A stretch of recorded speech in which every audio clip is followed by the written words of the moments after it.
잠언 3장 5절에서 6절. 너는 마음을 다하여 여호와를 신뢰하고 내 명철을 의지하지 말라. 너는 범사의 그를 인정하라. 그리하면 내 길을 지도하시리라.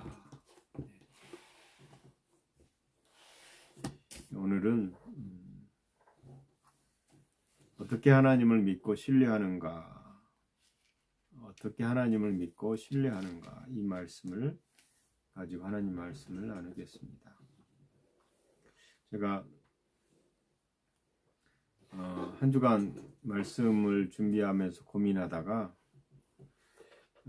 제가 늘 삶에서 부딪히는 문제가 내가 하나님을 신뢰하는데 하나님을 믿는데 어떤 때는 약속의 말씀을 제대로 붙들고 있지 않다라는 생각을 했습니다.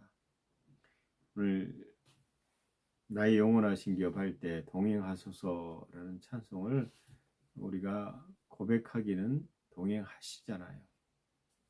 동행하시는데 동행해 달라고 말하는 것은 이미 동행하고 있고 이미 우리 안에 있거든요. 근데 성경은 상호적인 부분이 있어요. 하나님은 이미 약속을 행하시고 이미 약속 가운데서 늘 준비하신다는 거죠. 그런데 그 약속 가운데 우리가 들어가지 않으면 그 약속을 우리가 경험하거나 성취하는 것을 볼 수 없다라는 겁니다. 그래서 오늘 우리가 어떻게 하나님을 믿고 신뢰하는가에 대한 주제로 하나님 말씀을 좀 나눠보자라는 생각을 했습니다. 고린도후서 5장 17절을 우리가 잘 압니다. 이전 것은 지나갔습니다. 보라, 새 것이 되었다. 여러분, 예수 그리스도를 믿으면 우리는 새로운 피조물입니다. 새로운 피조물인데 그럼에도 불구하고 우리가 가장 근본적인 질문을 할 필요가 있습니다. 나는 정말 하나님을 믿고 신뢰하는가? 나는 정말 그분의 말씀을 신뢰하는가? 라는 겁니다. 여러분, 이 질문 앞에 우리가 어떤 부분에서 좀 솔직할 필요가 있겠다라는 생각을 합니다. 왜냐하면 사람들이 살아가면서 경험되어지는 인생의 많은 문제를 가지고 하나님 앞에 어떻게 서는가 거거든요. 성경을 읽고 기도하고 예수 이 그리스도의 이름으로 구원받았다라고 고백합니다. 근데 구원을 받았음에도 불구하고 이전 것은 지나갔다라고 말하고 있음에도 불구하고 우리의 삶이 환희의 삶이 아니고 즐거움의 삶도 아니고 옛사람과 별반 차이 없이 달라진 것 없이 여전하게 돌아가는 현상을 보면서 예수 믿는다는 게 도대체 뭐지? 라는 생각을 하게 됩니다. 그러니까 예수님을 믿고 영접한 것과 영접한 전과 후가 획기적으로 변화해야 되느냐라고 할 때 변한 사실이 별로 없다라는 거예요. 여전히 일상이 달라진 거는 주일날 교회 예배 드리거나 하는 것. 평일에 하나님을 생각하긴 하지만 내가 생각하는 삶이 더 많죠. 그래서 여전히 두려움이 있고 내 생각하는 방식이 변하지 않았고 그리고 몸에 여전히 질병들이 발생하고 우리를 괴롭히는 일들이 계속 일어나고 생각지도 않은 사건들과 사고들이 일어나죠. 그래서 정말 내가 바뀌었는가? 내가 정말 올바르게 하나님 앞에 믿음의 생활을 하는가? 내가 하나님과 동행하는가? 이 고민을 해보자라는 겁니다. 왜 거듭났다고 했는데 이 새로운 피조물의 삶을 살지 못하는가? 그리고 말씀의 그 빛 아래 함께 서고 싶다라고 하지만 왜 안 되는가? 이런 고민들입니다. 여러분, 우리 인생이 내가 원하는 대로 결코 흘러가진 않습니다. 여러분, 어느 날 갑자기 암 진단을 받아보십시오. 당신은 암입니다 라고 하면 그걸 뛸 듯이 기뻐하고 아무 염려 없이 걸어다니는 사람들 없을 겁니다. 의사가 선언하는 순간 그냥 삶이 무너지는 것 같죠. 갑자기 교통사고나거나 사업이 파산되거나 뜻하지 않은 사람들과 이별하면 우리는 당황할 수밖에 없습니다. 심지어는 하나님은 도대체 왜 이러세요? 내 인생을 왜 이렇게 비참하게 만드세요? 라고 고백하는 경우가 많습니다. 나를 사랑하신다고 하시면서 왜 이러세요? 이렇게 고백하는 거죠. 이거는 솔직한 질문이죠. 하나님이 우리의 머리카락을 세신 바 된다 라고 말씀하셨고, 들에 나는 풀도 하늘의 공중의 새도 하나님이 입히시고 돌보신다 라고 말하면서 하물며 하나님의 자녀는 이렇게 말씀하고 있거든요. 그런데 실제로 우리 삶은 그분이 나를 세밀하게 돌본다라는 게 별로 안 보이거든요. 그래서 우리가 어떤 일을, 정말 이해할 수 없는 일을 당하고 나면 하나님이 나에게 일부러 벌을 주시나? 나를 감시하시고 조금만 잘못하면 회초리를 드시나? 뭐 이런 생각을 하게 되는 거죠. 그러나 성경은 분명하게 말씀하는 게 있습니다. 하나님이 우리 인생을 향해서 그거 고소하다, 좀 당해봐라 이러지 않으신다는 거. 행복하길 원하시고 그리고 평안하길 원하세요. 뒤틀리고 망가진 삶을 사는 것은 하나님의 뜻이 아니다라는 겁니다. 그것은 사단의 뜻입니다.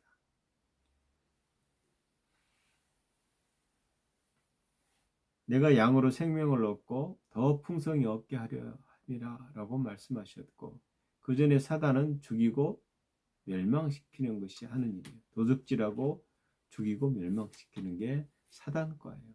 하나님은 도둑질하고 죽이고 멸망하는 일을 하지 않고 양으로 생명을 얻고 더 풍성하게 얻게 하셨어요. 그래서 예수님이 오신 것은 생명과 풍성함을 주려고 오셨다라는 거예요. 그래서 우리 삶의 고난을 하나님의 탓으로 돌리는 것은 하나님의 성품을 오해하고 하나님의 뜻을 제대로 알지 못해서입니다. 만약 하나님이 우리 인생을 의도적으로 망가뜨리고 못되게 하시려고 하셨다면 왜 굳이 예수님을 우리 가운데 보내셨겠어요? 사랑하는 아들 독생자를 아낌없이 우리를 위해서 내어주셨다라는 거예요. 그래서 십자가는 하나님의 사랑의 극치다라고 말합니다. 하나님은 우리가 고통받는 것을 원하지 않으세요. 만약에 천국에 우리가 죽어서 우리의 몸을 벗어나서 천국에 갔는데 그것에 고통이 있다면 가고 싶지 않을 겁니다. 거기는 없다 그러잖아요. 눈물도 고통도 없다. 그런데 우리가 일상을 살아가는 현재 삶에서 고통이 있지만 그 고통을 이길 힘이 있어요. 그게 예수 그리스도 안에 있는 자들입니다.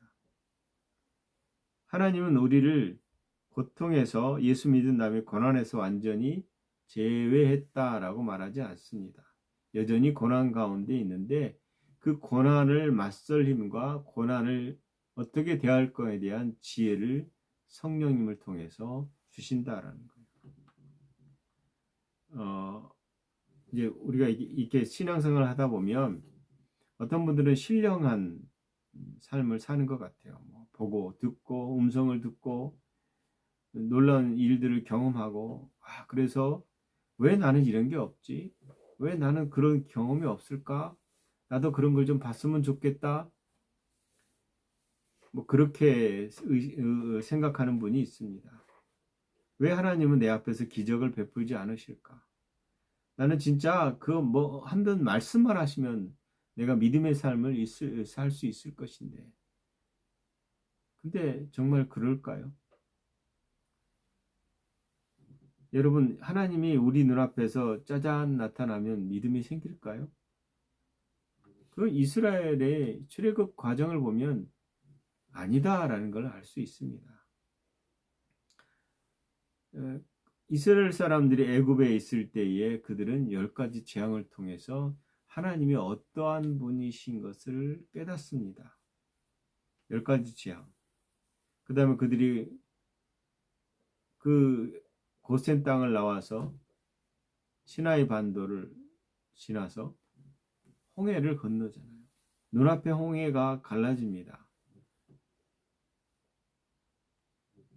물벽이 한 200m로 이렇게 일견을 쓰고 거기를 마른 땅을 건너가게 하시잖아요. 그 다음에 그들이 하나님을 찬양했습니다. 그러나 곧바로 오는 이 광야에서 그들은 어떠했습니까? 조금만 어려움이 있으면 하나님을 대적했잖아요. 원망했잖아요. 홍해를 건넌 지 며칠도 안 돼서 물이 없다라고 난립니다. 만나가 실증난다. 고기를 달라. 애굽이 그립다라고 말합니다. 그리고 잠시 산에 올라간 틈을 타서 그들은 금송아지, 눈에 보이는 신을 만들어내는 걸 볼 수 있습니다. 이것이 뭘 말해주죠? 기적이 믿음을 자라게 하지 않는다라는 겁니다. 기적은 감동을 줄 수는 있습니다.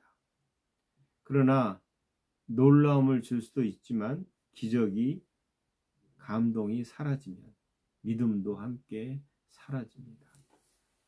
그래서 여러분 기적을 너무 찾지 마십시오. 그렇다면 우리의 믿음이 어떻게 자랄까요? 하나님과 개인적인 친밀함입니다. 하나님을 아는 것이죠. 하나님을 아는 것, 그 성품을 신뢰하는 것, 그분의 말씀 앞에 내 생각을 내려놓는 것, 이게 믿음의 뿌리다라고 생각합니다. 여러분, 믿음은 바라는 것들의 실상이요 보지 못하는 것들의 보지 않는 것들의 증거다라고 말합니다. 오늘 읽은 말씀처럼 마음을 다하여 여호와를 신뢰하고 내 명철을 의지하지 말라, 이렇게 분명히 말하고 있습니다. 그러니까 내 생각, 내 지혜를 의지하지 말고 하나님을 의지하라. 하나님을 신뢰하라. 근데 어떻게 신뢰하라? 마음을 다하였어. 뜻을 다하여. 우리가 하나님을 믿는다라고 말할 때에 이 고백에 어디로 믿는가? 즉 이것이 오늘 우리가 나눌 핵심적인 말씀입니다. 저를 비롯해서 많은 사람들이 하나님을 믿는다라고 말하지만 그냥 하나님을 그래? 맞아? 라는 이해 차원으로 살이되는 말씀이 아니에요. 고백이 아닙니다. 자신이 가지고 있는 정보와 지식을 믿는 게 대부분이에요.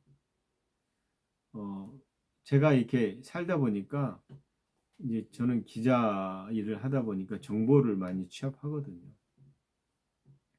근데 정보를 많이 취합했다고 해서 그 정보가 제 삶에 영향을 강하게 끼치거나 저를 그런 정보와 동일한 삶을 살아가느냐? 그렇지 않아요. 그냥 정보를 이용할 뿐이죠. 여러분, 하나님이 천지를 창조했다? 다 믿잖아요. 근데 본 적이 있어요? 없잖아요. 근데 믿는데요. 여러분, 그냥 하나님이 천지를 창조했다. 그럼 게임 끝이에요. 무슨 말이냐면 그분이 천지를 창조했대. 그러면 그분이 못하실 게 없잖아요. 그러면 그분의 약속은 다 이루어지는 거잖아요.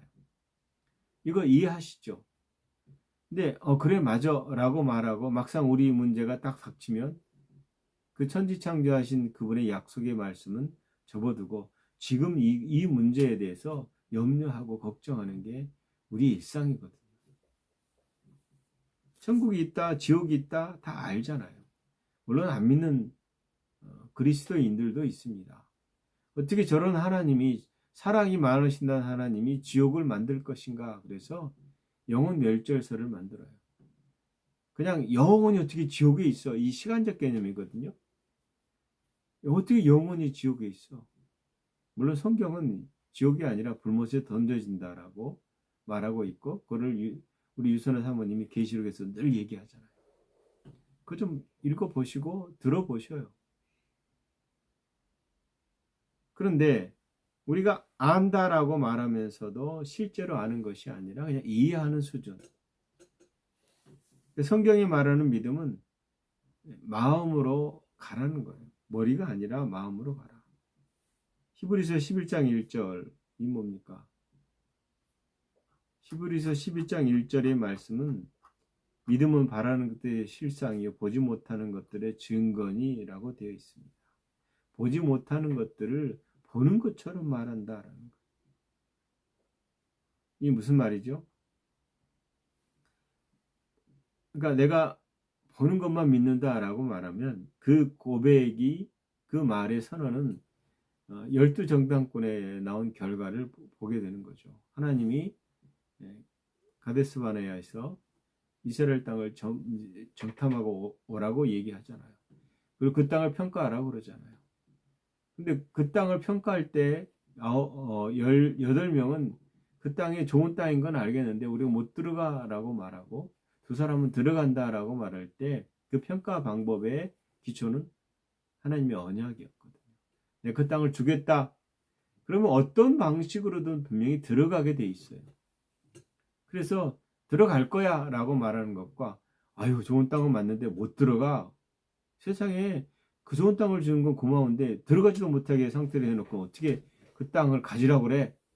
하나님 웃기는 양반이에요, 양반. 이렇게 말하는 것과, 하나님이 약속했잖아. 그래서 그 좋은 땅은 우리 것이야. 그들이 아무리 강성해도 아무것도 아니야. 이렇게 말할 수 있는 고백의 차이는 그분의 말씀을 어떻게 신뢰하느냐. 눈으로 보는 것, 내가 느껴지는 것, 내 지식을 따라서 말씀을 내가 한계를 정하느냐. 내 지식을 벗어 던지고 내 머릿속에 있는 정보도 벗어버리고 오직 그 말씀을 신뢰하느냐라는 거죠.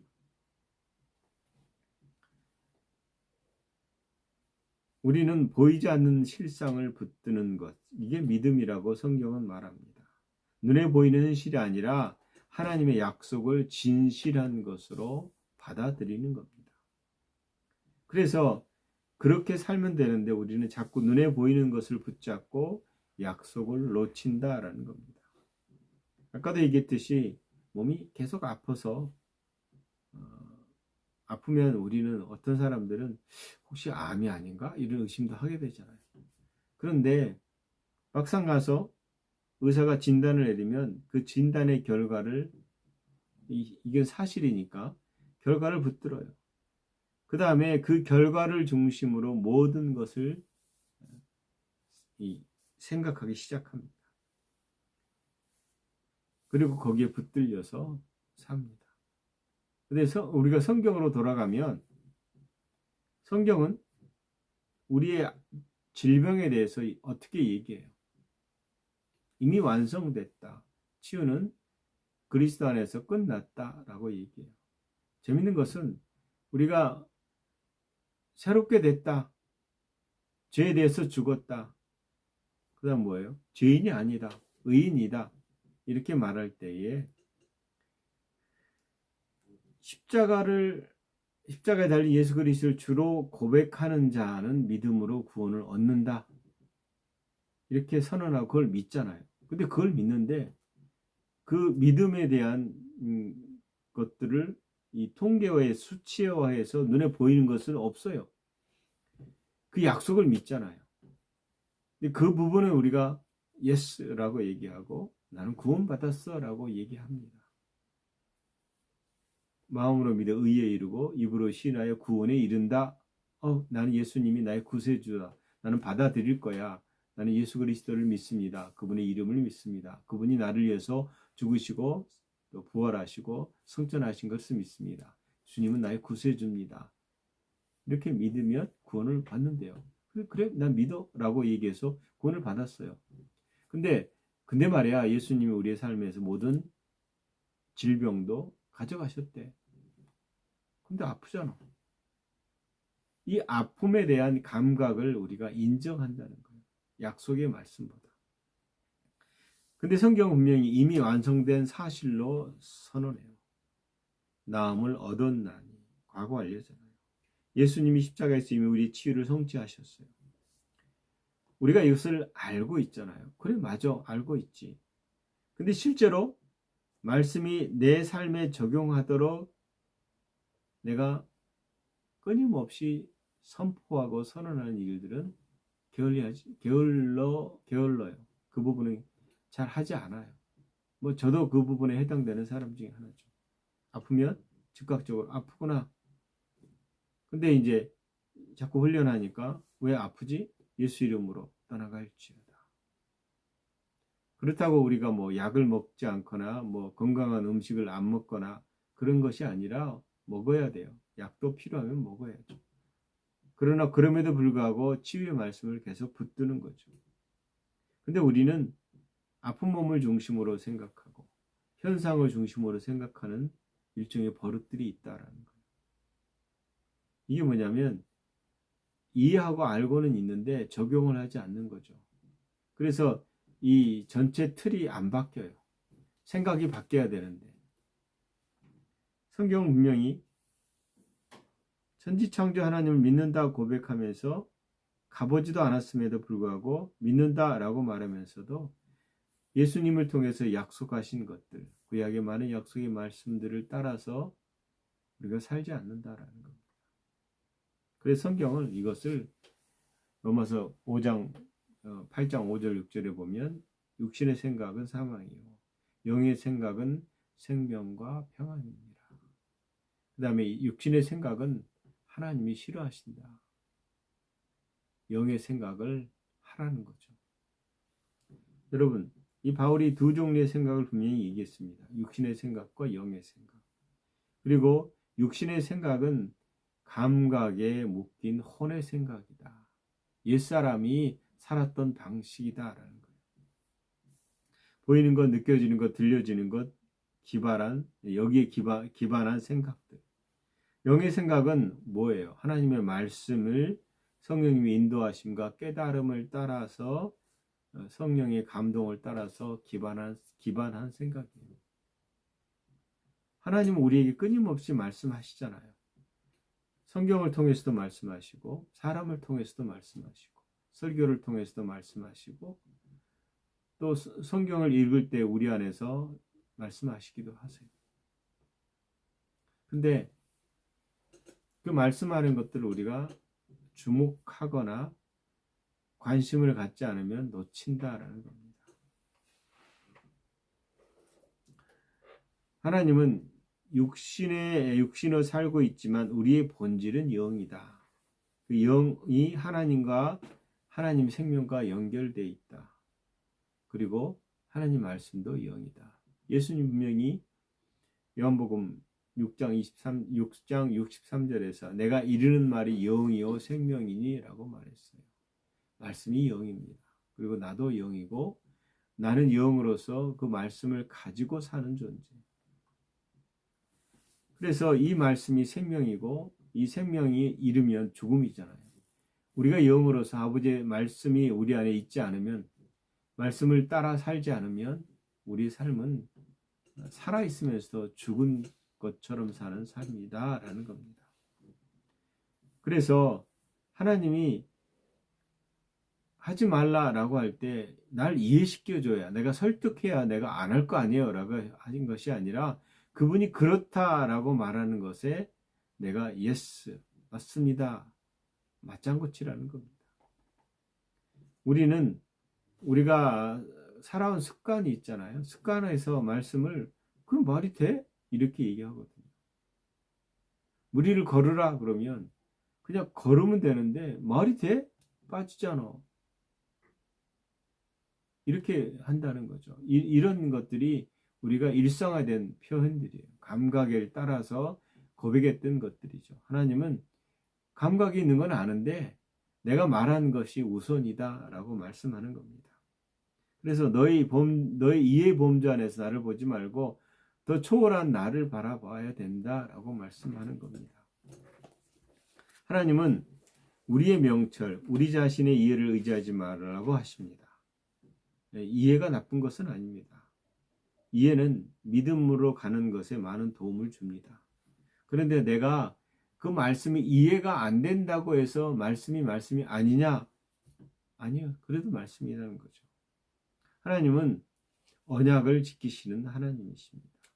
그분은 한번 약속하면 반드시 땅에 떨어지지 않아요. 이거는 추상적 신학의 진술이 아닙니다. 역사 속에서 구체적으로 증명된 사실입니다. 여러분 생각해 보십시오. 에덴 동산에서 아담의 죄를 지은 직후에 하나님은 여자의 후손이 뱀의 머리를 상하게 할 것이다 라고 약속하셨습니다. 이게 창세기 3장 15절이잖아요. 그리고 나서 수많은 그 당시 아담과 함께 우리가 에덴에 쫓겨났잖아. 그 기가 막히고 아름다운 거, 부족하지 없는 거 쫓겨났는데 복귀시켜 주겠대. 그래서 내 자식 때인가? 아니면 그 다음 자식 때인가? 근데 세월이 1년이 가고 10년이 가고 100년이 가고 1000년이 가도 약속이 성취가 되지 않아요. 근데 하나님은 성경에서 보면 계속해서 그 약속을 상기시키시고 성취로 가세요. 그리고 어느 날 베들레헴에서 아기 예수님이 태어나시죠.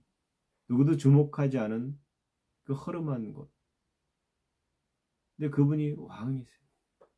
그분이 태어나시고 그분이 우리 인류의 죄를 끝장내시고 그를 믿는 자는 이제 부활한 예수 그리스도를 믿는 자들은 다시 에덴으로 되돌이켜 돌아가요. 우리 여기 있잖아.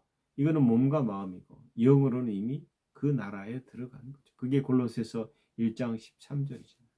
우리는 이제 보이는 영역과 보이지 않는 영역을 두 영역을 동시에 경험할 수 있는 존재로 새로운 피조물이 된 것입니다. 그래서 우리가 이미 약속하신 것을 따라서 에베소서 1장에 보면 하늘에 신령한 모든 복을 받은 존재가 되는 겁니다. 에덴의 것이 우리가 누릴 수 있는 것들이잖아요. 근데 그것을 누릴 수 있는 자, 즉 아들의 나라로 들어가는 것이죠. 그래서 그리스도인이 되는 순간 우리는 하늘에 속한 모든 신령한 복을 받은 존재가 되는 것입니다. 그래서 하나님 원하시는 것은 이 영적 실제를 붙들라. 염려를 맡기라면 맡겨라. 두려워하지 말라 그러면 두려워하지 말아라. 내가 내 아들의 이름으로 구하는 것마다 줄 것이다.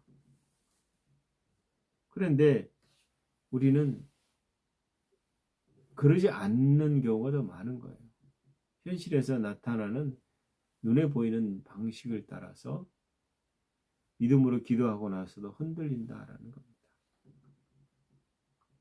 어떻게 돈을 잘 벌까? 어떻게 풍성하게 살까? 이게 우리 목적은 아니잖아요. 근데 끊임없이 이걸 추구해요. 제가 아는 후배가 목사인데 그 어떤 글을 보니까 후배 얘기더라고요. 누나한테 복권을 사랬어요. 복권을. 왜? 그랬더니 기가 막힌 공을 꿨다고. 마지못해 샀는데 다 꽝이죠. 이게 뭐예요? 요행이라는 기가 막힌 속임수가 원래 로또거든요.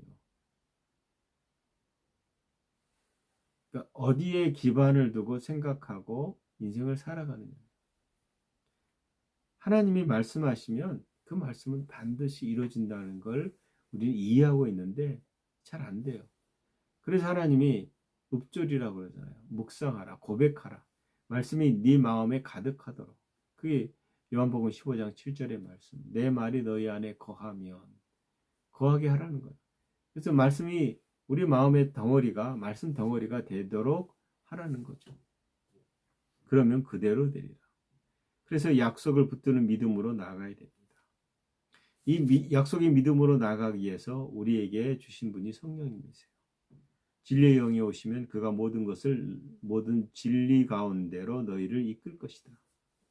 그가 스스로 말하지 않고 오직 들은 것을 말하며 장래일을 너에게 알리시리라. 요한복음 16장 13절의 말씀이에요. 하나님 끊임없이 우리에게 말씀하시고 우리는 그 말씀을 따라서 가는 겁니다. 아브라함이 어떻게 돼 있어요?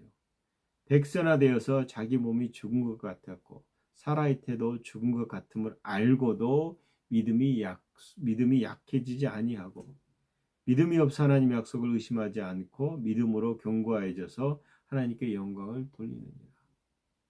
우리가 믿음을 가지고 있지만 믿음이 더 커져야 돼요. 믿음이 적단 말이 아니라 의의 의식이 커지듯이 믿음에 대한 생각들이 더 커져야죠.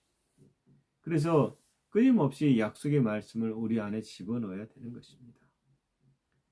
우리는 성령의 인도에 민감하게 반응하고 지속적인 말씀과 씨름해야 돼요. 그러면 우리의 믿음이 흔들리지 않게 될 겁니다. 이게 여러분이나 저나 이 속죄들입니다. 아까도 얘기했잖아요. 그분이 우리 안에 이미 거하지만 내가 그분께 거하지 않으면 그분께 나아가지 않으면 소용이 없는 것처럼 상호작용. 믿음으로 사는 삶은 가능해요. 그분이 우리에게 허락하신 거죠. 그러나 책임에 대한 부분에서 우리가 열심히 하나님 앞에 서 있어야 돼요. 그래서 그분의 약속의 말씀을 더 많이 경험하는 여러분 되시기를 예수 그리스도 이름으로 축원합니다. 기도하겠습니다. 믿음의 주여 온전케 하시는 예수 그리스도를 바라보라고 말씀하셨습니다. 하나님, 예수님도 십자가를 바라보시고 그 앞에서 이루어질 영광을 기대하고 십자가를 기꺼이 지셨습니다.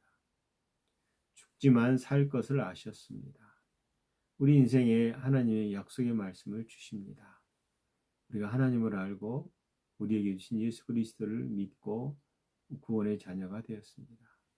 하나님, 그럼에도 불구하고 우리는 여전히 자라나야 될 존재입니다. 우리의 생각이 자라고 마음이 새롭게 되고 우리 몸을 쳐서 그리스도께 복종하고 하늘의 것을 땅에 나타나는 자로 살아가게 우리를 이끌어 주시옵소서. 성령께서 날마다 우리를 가르쳐 주시고 믿음 안에 서게 하시옵소서. 예수님 이름으로 기도합니다. 아멘.